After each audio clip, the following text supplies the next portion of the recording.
Hello friends, myself doctor Shivalkar. Welcome to the series video on diabetes. जैसा कि आपको पता है कि पार्ट 1 में मैंने what is diabetes, type of diabetes, sign symptoms of diabetes. Part 2 में मैंने इन्वेस्टिगेशन एंड डायग्नोसिस के बारे में डिस्कस किया था। पार्ट 3 में मैंने हाइपोग्लाइसेमिक ड्रग्स के बारे में डिस्कस किया। पार्ट 4 में मैं management approach to the patient, diabetic patient के बारे में डिस्कस किया था। पार्ट 5 में मैं insulin therapy, different type of regimen of insulin therapy के बारे में मैं डिस्कस कर रहा हूँ। आज मैं स्लाइडिंग स्केल के बारे में डिस्कस करने जा रहा हूँ।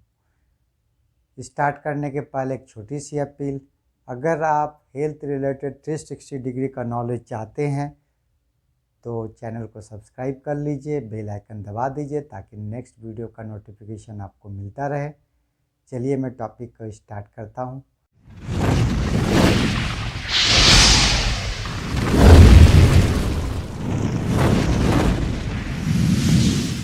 जैसा कि आपको पता है कि इंसुलिन थेरेपी में इंसुलिन रेजिमिन, इंसुलिन देने का तरीका बहुत सारा रेजिमिन है, जिसमें आपको basal bolus, mix start, sliding scale, fourth mix करके भी हम देते हैं। मैंने डिटेल में बेसल बोलस मिक्स स्टार्ट के बारे में डिस्कस किया हूँ, वो आप वीडियो को एक बार देख लेंगे तो समझने में इजी होगी। मैं आज अभी इस वीडियो में हल्का फुल्का जो है बता देता हूँ। बेसल बोलस डोज में मैं कैसे देते हैं, total daily dose of insulin calculate कर लेते हैं। पहले 0.2 to 0.6 यूनिट पर केजी बॉडी वेट, उसको हम 50% हम बेसल डोज में देते हैं, 50% हम बोलस डोज में देते हैं। 50% जो बेसल डोज में हम देते हैं, जो एक बार देते हैं, नाइट में देते हैं, उसमें हम लॉन्ग एक्टिंग इंसुलिन का यूज़ करते हैं जो 24 आवर कवर करता है। और 50% जो हम बोलस डोज में यूज करते हैं उसमें हम अल्ट्रा शॉर्ट एक्टिंग इंसुलिन देते हैं। और उस 50% बोलस में हम 3 डिवाइड करते हैं, 1/3 1/3 1/3, हर एक ब्रेकफास्ट, लंच और डिनर के पहले। तो हम ब्रेकफास्ट के पहले हम चेक करते हैं शुगर की मात्रा क्या है, उसके बाद हम 1/3 इंजेक्ट करते हैं। उसी हिसाब से जो है उसी तरह हम लंच और डिनर के पहले भी यूज़ करते हैं। फिर मिक्स स्टार्ट में पहले से ही जो है मिक्स करके आता है मार्केट में 70/30 या 50/50, जिसमें 2 इंसुलिन रहता है। एक होता है आपका इंटरमीडिएट, दूसरा होता है रेगुलर शॉर्ट एक्टिंग इंसुलिन। यहाँ पर हम अल्ट्रा शॉर्ट एक्टिंग, यहाँ पर शॉर्ट एक्टिंग इंसुलिन जो रेगुलर में हम यूज करते हैं रेगुलर के रूप में, और इंटरमीडिएट में हम एमपीएच यूज करते हैं। और इस तरह से हम इसमें भी टोटल डेली डोज हम कैलकुलेट कर लेते हैं, 0.2 to 0.6 यूनिट पर केजी बॉडी वेट। उसको हम 2/3 टोटल डोज का 2/3 मॉर्निंग में और 1/3 हम इवनिंग में देते हैं। उसके बाद आता है आज जो मैं डिस्कस कर रहा हूँ स्लाइडिंग स्केल के बारे में।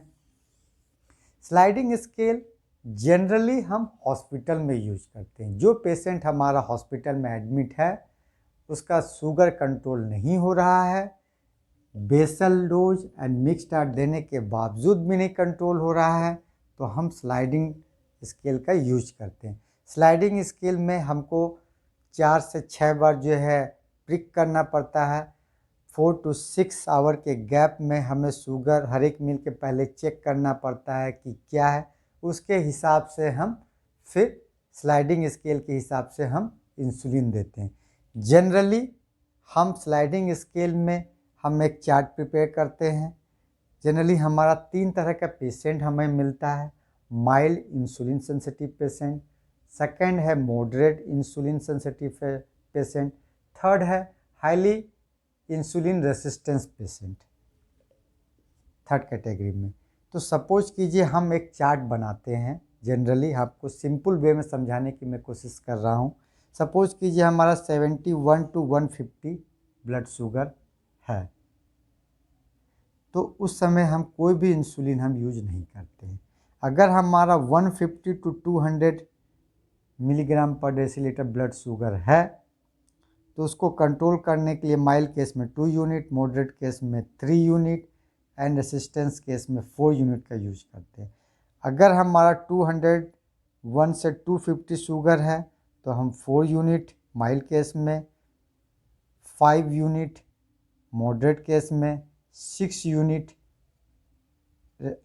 हाईली रेसिस्टेंस केस में 2 यूनिट हमारा इंसुलिन बढ़ते जा रहा है। अगर हम 250 to 300 यूनिट है तो हम माइल्ड केस में 6 यूनिट, मॉडरेट में 7 यूनिट एंड रेसिस्टेंस केस में हाईली 8 यूनिट। 301 to 350 है, माइल्ड केस में 8 यूनिट, मॉडरेट में 9 यूनिट, हाईली एग्रेसिव केस में 10 यूनिट। 350 to 400 है तो माइल्ड केस में 10 यूनिट, मॉडरेट में 11 एंड रेसिस्टेंस केस में 12 यूनिट।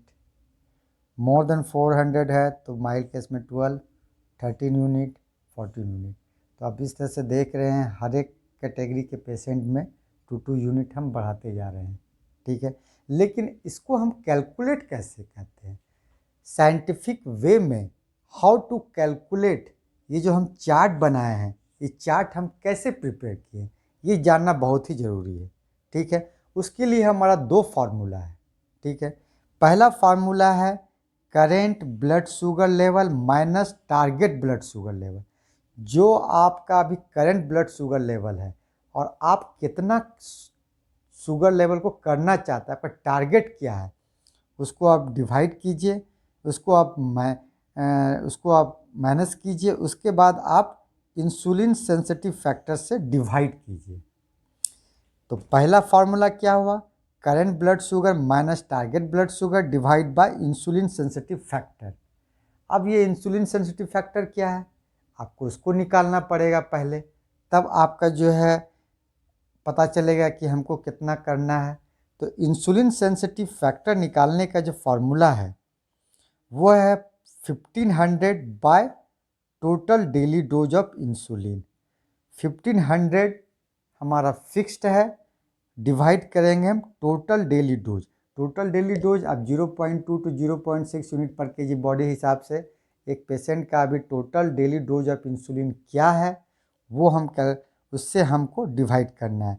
ये 1500 हमारा फिक्स है, 1500 किलो कैलोरीज पर डे हमारा एक तरह ये हमारा फिक्स है। उसको हम टोटल डेली डोज से डिवाइड करें। मान लीजिए हमारा 1500 हमारा फिक्स है, total daily dose of insulin हमारा 30 है, तो डिवाइड करने के बाद 50 आया। मीन्स हमारा 1 यूनिट इंसुलिन जो है 50 मिलीग्राम शुगर को न्यूट्रलाइज करेगा।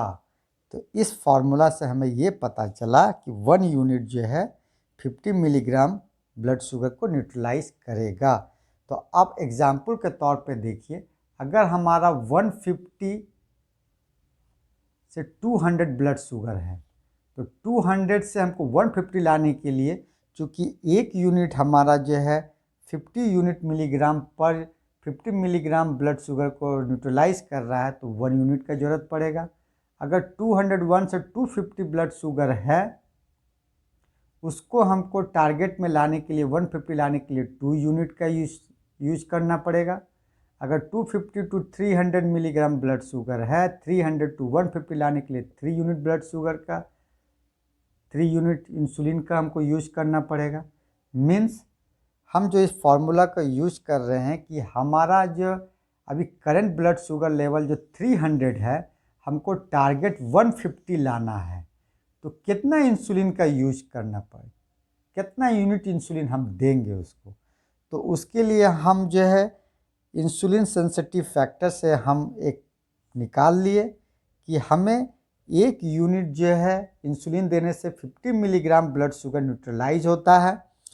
तो इस इंसुलिन फैक्टर निकालने के बाद हमारा करंट ब्लड शुगर लेवल 300 है, टारगेट 150 करना है, इंसुलिन सेंसिटिव फैक्टर हमारा 50 है, मतलब ये जो 50 है, एक यूनिट जो है हमारा 50 मिलीग्राम ब्लड शुगर को न्यूट्रलाइज करता है, उसको हमको डिवाइड करने के बाद 3 यूनिट आया। तो मीन्स 3 यूनिट, अगर 300 है उसको 150 करना है तो हमको 3 यूनिट जो है 3 यूनिट इंसुलिन हमको देना पड़ेगा। तो बहुत ही सिंपल है। हमें इस तरह से जो है ये जो हम निकाले, ये चार्ट हम इसी तरह से प्रिपेयर करते हैं। तो बहुत ही सिंपल है, 2 फार्मूला याद करना है, current blood sugar level minus target blood sugar level by insulin sensitive factor divided by insulin sensitive factor.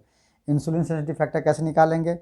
1500 kilo calories हमारा फिक्स है by total daily dose. Total daily dose से हम डिवाइड करेंगे तो 50 पता चल गया। इससे हमको पता चल गया कि एक यूनिट हमारा कितने मिलीग्राम शुगर को न्यूट्रलाइज कर रहा है। उससे हमको जो है फिर जो हमारा करंट है टारगेट में लाना है, इंसुलिन सेंसिटिव फैक्टर से किए तो हमको उतना यूनिट का पता चल गया कि हमें 3 यूनिट यहाँ 300 to 150 300 यूनिट का यूज करें। उसी हिसाब से हमारा माइल्ड, मॉडरेट और एग्रेसिव पेशेंट का मैं चार्ट बनाया हूँ, 2 यूनिट, 4 यूनिट, 6 यूनिट, 8 यूनिट। तो इस तरह से जो है हम एक चार्ट प्रिपेयर कर सकते हैं। तो इस तरह से स्लाइडिंग स्केल से माध्यम से हम ब्लड शुगर कंट्रोल करते हैं। अब अगर इसको हम मिक्स करके भी दे सकते हैं, मीन्स आप बेसल बोलस डोज के साथ स्लाइडिंग स्केल को मिक्स कर सकते हैं, मिक्स चार्ट के साथ स्लाइडिंग स्केल का भी यूज कर सकते हैं। उससे हमारा कंट्रोल और अच्छे तरह से होगा ब्लड शुगर को, क्योंकि हमारा टारगेट, हमारा अप्रोच क्या है कि हमको ब्लड शुगर को कंट्रोल करना है। तो पहला हम बेसल बोलस डोज से यूज करते हैं, उससे हो गया तो ठीक है। तो बेसल बोलस में क्या है? तो बेसल बोलस का मान लीजिए, बेसल का फार्मूला मान लीजिए 0.1 to 0.2 यूनिट पर केजी बॉडी वेट, जिसमें लॉन्ग टर्म इंसुलिन का यूज करते हैं। एक टाइम आप नाइट में दे दिए।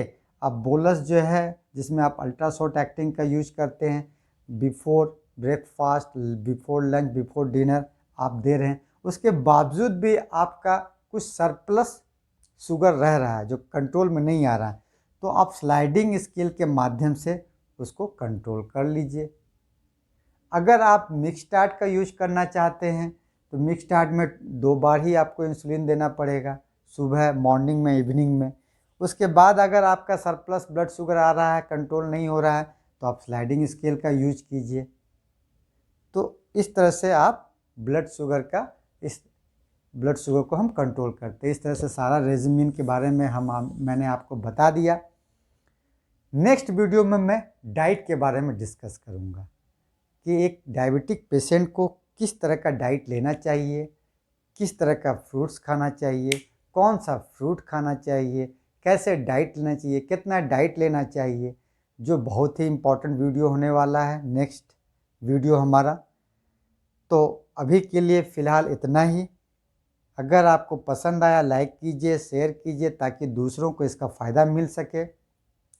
चैनल को सब्सक्राइब कीजिए, बेल आइकन दबा दीजिए ताकि नेक्स्ट वीडियो का इन्फॉर्मेशन आपको मिल सके। मैं कभी कभी लाइव भी आता हूं, जिससे आपको पहले से आपको इन्फॉर्मेशन मिल जाएगा। और सभी को प्यार, बी हैप्पी, बी हेल्दी। धन्यवाद।